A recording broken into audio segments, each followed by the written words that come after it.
choke you down just like a pill.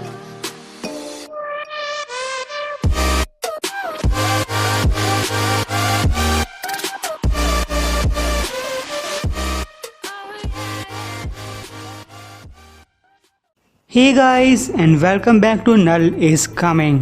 तो अब तक कहानी में आपने देखा एडी ब्रोक का बेटा डेलन दूर बैठा सिम्बियोट्स को कंट्रोल कर सकता है।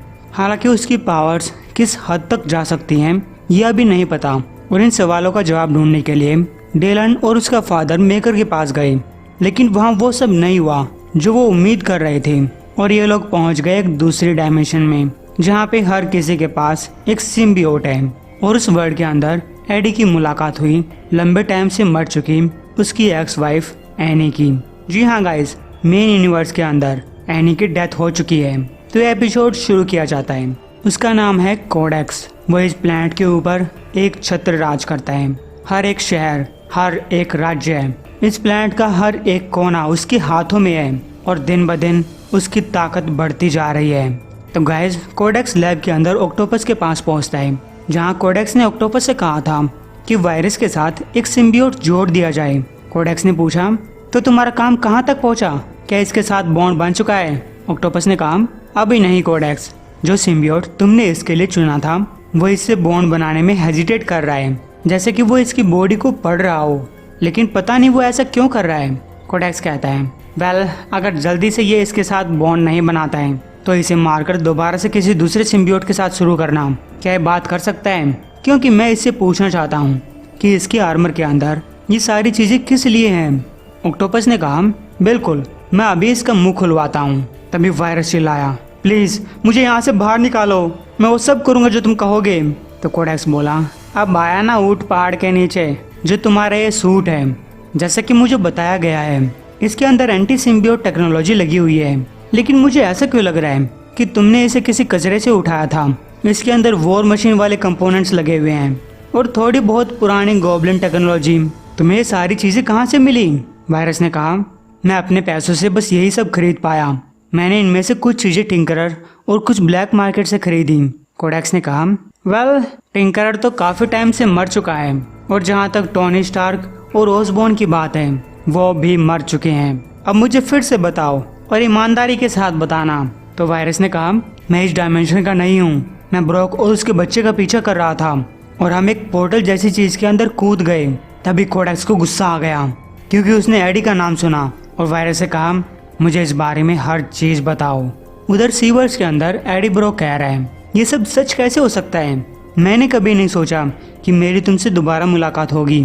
तो गैस, एडी एनी की तरफ बढ़ने लगा, लेकिन एनी ने उसकी तरफ गन तान ली और कहा, मेरे साथ ये सब नाटक मत करो। तुम उसके लिए काम करते हो, वरना मुझे ये बताओ कि तुम यहाँ पे कैसे पहुँचे। एडी कहता है, मैं अपने वाले वर्ल्ड के अंदर एक आदमी का पीछा कर रहा था जो अपने आप को द मेकर बुलाता है। हमें ऐसे लगा कि हम एक वॉर्म होल के अंदर गिर गए थे और उसके बाद हम यहाँ अजीब से फ्यूचर में आ पहुँचे। मैं जानता हूँ कि तुम्हें कुछ अजीब लग रहा होगा, लेकिन मैं भी तुम्हारी तरह ही कंफ्यूज हो रखा हूँ। एनी बोली, साबित करो, तुम्हें ये सिम्बियोट कैसे मिला?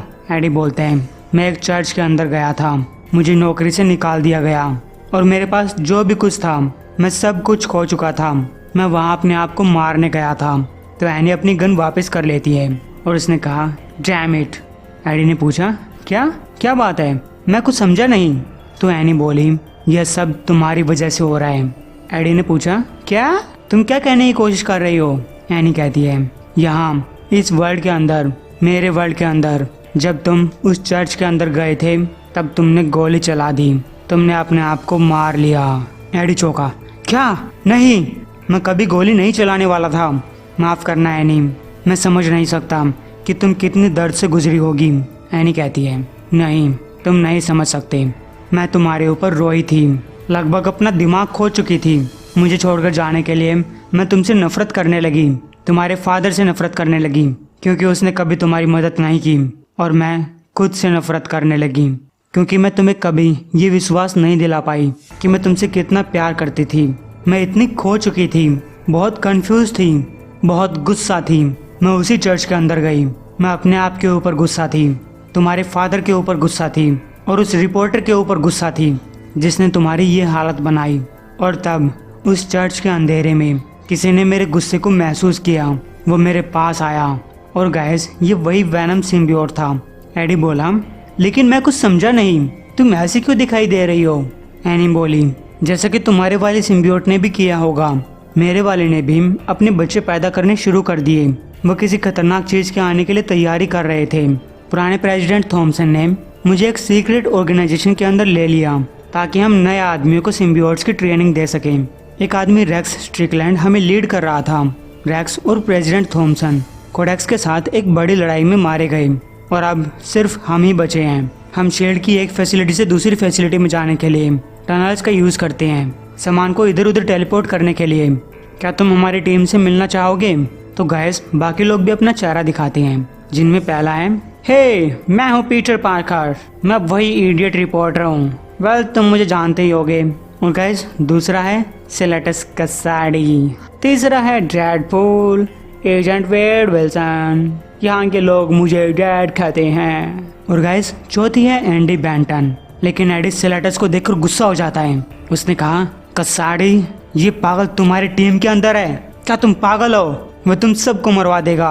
लेकिन एनी उसे शांत होने के लिए बोलती है। उसने कहा, सेलेटस हमारी टीम के अंदर सबसे पहले आया था और हाँ मानती हूँ कि थोड़ा सा पागल था, लेकिन रेक्स की ट्रेनिंग और हमारे साइंस ऑफिसर की बहुत सारी मदद के बदौलत वो हमारा सबसे बेस्ट एजेंट है। तभी पीटर की स्पाइडर सेंस उसे वार्निंग देती है। पीटर ने कहा, कोई आ रहा है, और तभी वैनम जगरनॉट उनके साइड की दीवार तोड़ता हुआ वहां आ पहुंचा। उसके साथ द थिंग और कुछ और वैनम म्यूटेंट्स भी थे। द थिंग बोला, शो खत्म हो चुका है बच्चों, तुम लोग आराम से चुपचाप हमारे साथ आ सकते हो, या फिर मैं तुम्हें यह बताऊंगा कि ये कौन सा टाइम है। It's clobbering time. एनी बोली, डैम इट, लगता है कि इन्होंने तुमको ट्रैक कर लिया, अब तैयार हो जाओ। तो गाइस दोनों तरफ के सिम्बियोट्स लड़ने लगते हैं। वैनम जगरनॉट को पंच करता है। उसने कहा, वेल जग्गी, अगर दूसरा यूनिवर्स होता ना तो तुम मेरी काफी बैंड बजा रहे होते, लेकिन तुम तो एक फोटोकॉपी हो। क्या तुम्हारे पास साइटोरक वाला जेम नहीं है? जगरनॉट बोला, हमें नहीं पता कि तुम किस बारे में बात कर रहे हो, लेकिन हम अब भी जगरनॉट हैं और हमें रोका नहीं जा सकता। तो जगरनॉट वैनम को एक जोरदार पंच करता है। फिर एनी बोली, हमें लड़ाई जल्दी खत्म करनी होगी क्योंकि रीड के डैम्पर्स जल्दी काम करना बंद कर देंगे। वेड, प्लान एक्स तैयार करो। तभी ओमेगा एनी को उठाकर पटक देता है। उसने कहा, तुम बहुत ज्यादा बकबक करते हो, लेकिन तुम एक चीज सही कह रही हो, ये लड़ाई खत्म करने का टाइम है। तभी डेडपुल ने बट्टाबट गोलियां चलाकर उसका चेहरा बिगाड़ दिया और बोला, तुम्हें लगता है कि वो कुछ ज्यादा ही बकबक करती है? वेल तुम मेरे बारे में नहीं जान। तभी लोगन डेडपुल के ऊपर हमला करता है। एंडी बैंटन सेबरटूथ के साथ लड़ रही है। फिर कार्नेज और पीटर जगरनॉट के साथ लड़ने आते हैं, जबकि डेलन दूर कहीं छुपकर वो सब देख रहा है। तभी डेडपुल चिल्लाया, भाइयों बहनों, वेलकम टू प्लान एक्स। और एक्स का मतलब है एक्सप्लोड। एडी सभी को वहां से भागने के लिए बोलता है। डेडपुल बोला, वेल भागो भागो, लेकिन जो लोग रुक रहे हैं उनके लिए एक जोक हो जाए। Knock knock. द थिंग ने पूछा, अबे तू है कौन? डेडपुल ने कहा, वही जो जिंदा बच जाएगा। तभी वहाँ एक धमाका होता है। उधर ऑक्टोपस वायरस के साथ सिम्बियोट का बॉन्ड बनाने में सक्सेसफुल हो गया। कोडेक्स बोला, इसे छोड़ दो। तो गाइस वायरस को छोड़ा गया। कोडेक्स ने कहा, तो ठीक है, तुमने हमारी काफी कुछ मदद की, मैं तुम्हारा सम्मान करता हूँ, तुमने हमें काफी जानकारी दी। तुम्हारा नाम वायरस है ना? वेल नाम चेंज कर दो। और हाँ अभी तो बस शुरुआत हुई है। वायरस बोला, नहीं, एडी ने मुझे पैरालाइज कर दिया था, मेरी दोनों टांगे काट दी थी, लेकिन वो मेरा नाम नहीं चुरा सकता। अब से तुम मुझे द स्कॉर्पियन बुलाओगे। तो गाइस आपको पता चल चुका होगा कि वायरस स्कॉर्पियन है, लेकिन अगर मैं वायरस कहता हूँ तो मेरे लिए थोड़ी सी आसानी होगी। कोडेक्स ने कहा, ठीक है मिस्टर गार्गन, अब वापस से अपने घुटनों पे बैठ जाओ, मेरा साथ देने की कसम खाओ और मुझे एडी ब्लॉक ला कर दो। उधर अच्छे वाले सिम्बियोट्स अपनी सीक्रेट लोकेशन पे पहुंच जाते हैं। एनी कहती है, एडी ये हमारा बेस है, मैं तुम्हें हमारे साइंस टेक्नीशियन और लीडर से मिलवाना चाहूँगी, ये है रीड रिचर्ड्स। तो गाइस जैसा कि आप देख पा रहे हैं कि यहाँ वाला रीड रिचर्ड्स काफ़ी बूढ़ा है। एडी बोला, ओह ठीक है, एक और आ गया। एनी बोलती है, हाँ हाँ जानती हूँ, ये थोड़ा सा बूढ़ा है लेकिन काम चलाना पड़ेगा। तो गाइस पहले रीड एडी से मिलता है और उसके बाद उसने एडी के बच्चे का नाम पूछा और तभी डेलन का नाम सुनते ही वो सारे चौंक गए। एनी उसे साइड में लेकर गई। एडी ने पूछा, यहाँ क्या चल रहा है? रीड इतना चौंक क्यों रहा है? एनी पूछती है। क्या ये तुम्हारा बेटा है? देखो झूठ मत बोलना, ये तुम्हारा ही बेटा है ना? एडी ने कहा हाँ हाँ मेरा ही बेटा है, लेकिन तुम मुझे बताओगी कि यहाँ चल क्या रहा है? तो एनी ने कहा ये वही है, हमारे वर्ल्ड के अंदर डेलन ही कोडेक्स है। तो गाइस अब ये सीरीज पहुंच चुकी है इमोर्टल हल्क वाले लेवल पे। अभी ये इतनी ही रिलीज हुई है और हर महीने इसका एक ही एपिसोड रिलीज होता है, लेकिन अभी नल खत्म नहीं हुआ है। इसके बाद मैं वैनम की सीरीज को शुरू से शुरू करूंगा और उसके अंदर आपको भर भर के नल दिखाई देगा। एडी से उसकी लड़ाई भी होगी। तो उम्मीद करता हूँ कि आपको ये एपिसोड पसंद आया होगा। वेल इसमें इतना कुछ खास था नहीं, लेकिन एम करते हैं 1000 लाइक्स के लिए। उम्मीद आप जल्दी पूरा करवा देंगे और आने वाली वैनम सीरीज को भी ऐसा ही सपोर्ट दिखाएंगे।